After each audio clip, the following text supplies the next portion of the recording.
encourage somebody out there who's thinking about quitting and giving up. Somebody who has been praying for years for things to turn around. You're thinking about quitting, you're thinking about giving up. Don't give up. There are some times in life where you fall down and you feel like you don't have the strength to get back up. So it's like one step at a time.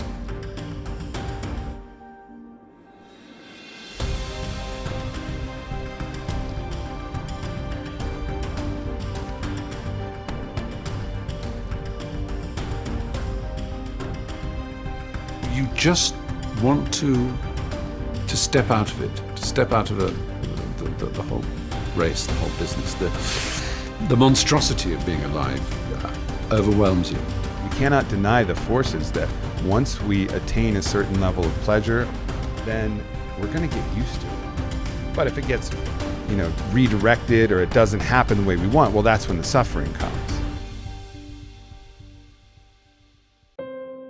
You take steps in this direction, you take steps in that direction, sort of get lost along the way, and sometimes you fall down. But if I fail, I try again and again and again. For as long as I try, there's always that chance of getting up. And it's not the end until you've given up. And just the fact that you're here should persuade you that you have another chance to get back up. There's still hope. Where is their happiness? Well, happiness is found within the heart, or found within the whole world, everything and nothing. It's not in one particular thing, but it's in everything. You know how it feels to have a broken heart, and I know how it feels to be alone. But I just want you to know that it's not the end. You're thinking about quitting, you're thinking about giving up. Don't give up. Don't give up. Stay in it. Stay focused.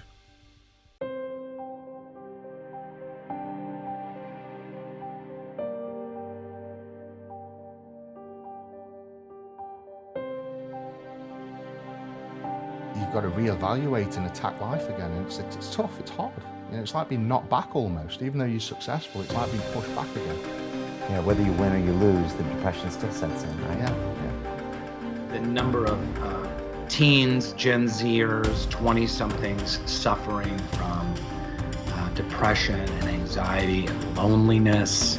Loneliness is through the roof. This is one of the biggest issues that they're dealing with on college campuses.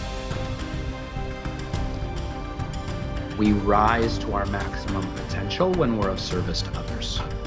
Going back to anxiety, going back to depression, going back to loneliness, I truly believe that's the answer. That's the way out of any kind of mental illness. Like, I'm gonna make myself a better person, I'm gonna make the world a better place. And everything that I'm doing, I've got these two chariots, and I'm going down this road, or I'm going down this road, or I'm going down both together.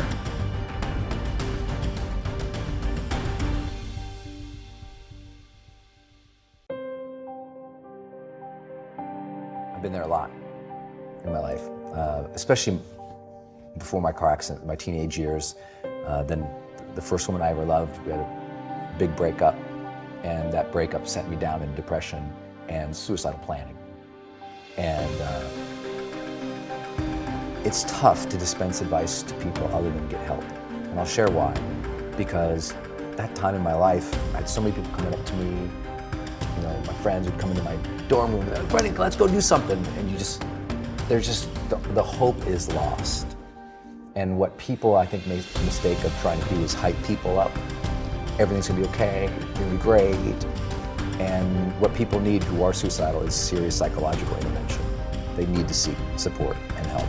And outside of that, when they do get that support, the first thing a great therapist is going to do, outside of the emotional reflection work of why are you here and what has caused this sort of pattern for you, They're going to get you starting to get some momentum. The most important thing is when you are super down, outside of finding that emotional reasoning for where you are, is to start getting momentum. Because with momentum comes hope. With momentum comes motivation. With momentum comes, that feeling that there's a reason for tomorrow. And so it's as simple as just saying, okay, what are 3 things I'm going to do today? And I don't mean that like a lot of personal development guys would say, like, what are your 3 big goals for the day? Arr! I'm like, dude, sometimes that first goal is, I'm going to shower today. I'm really going to shower today. I'm going to walk to the library. I'm going to come home. And that's all they got. Like literally, that's all they got. And you got to honor that struggle when you're in that place. Like, know that where you're at, it is okay that you're there, and now you're gonna need help, and now you're gonna have to set up some daily practices just every day, win a little bit. Not like win your dreams, not like crush through goals, not like be a badass, not like, no, just momentum, man. Most of the guys I've dealt with in that position who were suicidal, outside of their therapeutic work, I said, the most important thing you can do is win. I don't want to ever be flippant with the advice to people who are dealing with that situation outside of get some help, get some momentum, and be okay if that momentum is really small, because it will build. Trust that that momentum builds, and trust that those gloomy and bad, dark days, trust that those are going to be there. They'll get less and less and less as you learn how to cope, but they're going to be there.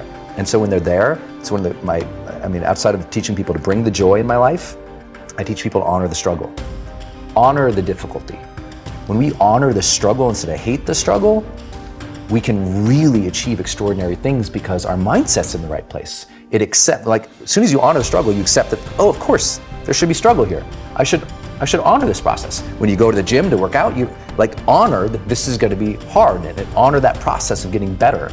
And the more that you bring honor to it, the more your psyche builds with strength, and you get a little bit of that esteem back, because you see yourself engaging something versus avoiding it and running away. You see yourself connecting with something and giving it reverence. You're like I have reverence for the difficulties of life. They may be better. So I don't want a friction-free life.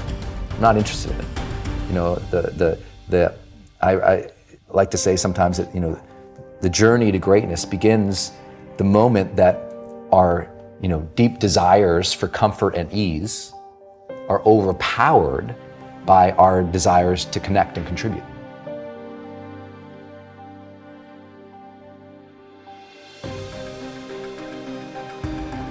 Because I look at veterans in the past, it was, I think in World War II it was called shell shock. It was all these different things, but it was not acknowledged in the way that it is now, but I think it needs to be talked about more. I think the more things are talked about, the more comfortable we are, and the more we can understand them. When I woke up one morning and saw that in a tweet that Prince Harry came out talking about his depression, it made me really happy. Because I've been places and someone has said, well, you lost an arm and a leg, so you have a right to be depressed, and I stopped them. I was like, depression is real. You don't even have to go through something traumatic. Some are caused by something traumatic. Some can be a chemical imbalance in the brain. And I feel like if you had heart problems and saw a cardiologist, well, everyone would be concerned about you, would know you're doing better, and it would be open and honest with the crew, anybody you work with. Weird. But the most complicated organ in your body, if you have a problem with it, suddenly we don't want to talk about that? No, and you can get over it.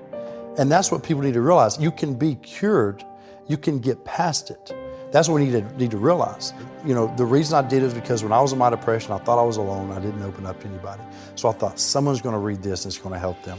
So I just, as nervous as I was about the book, I kept thinking that one person is going to read it. Well, now it's open up this dialogue, and I'll go and I'll speak and we'll do Q&A, and people want to talk about it. I gave a speech in Florida, and it was an older crowd. It was just, like I was going to say, they were old. And I speak what's on my heart. And I gave my speech, and as I was closing, I kind of mentioned some depression. because I was coming out of the winter months, and it hit me again this past winter, and I went and saw the doctor, and so it was on my mind, and it came up. And as I was saying, I thought, this generation of people probably aren't connecting to what I'm saying. When I walked off the stage and they lined up, the amount of people that thanked me for talking about mental health. And here I was, I thought they didn't want to hear. I thought I was stepping out of line.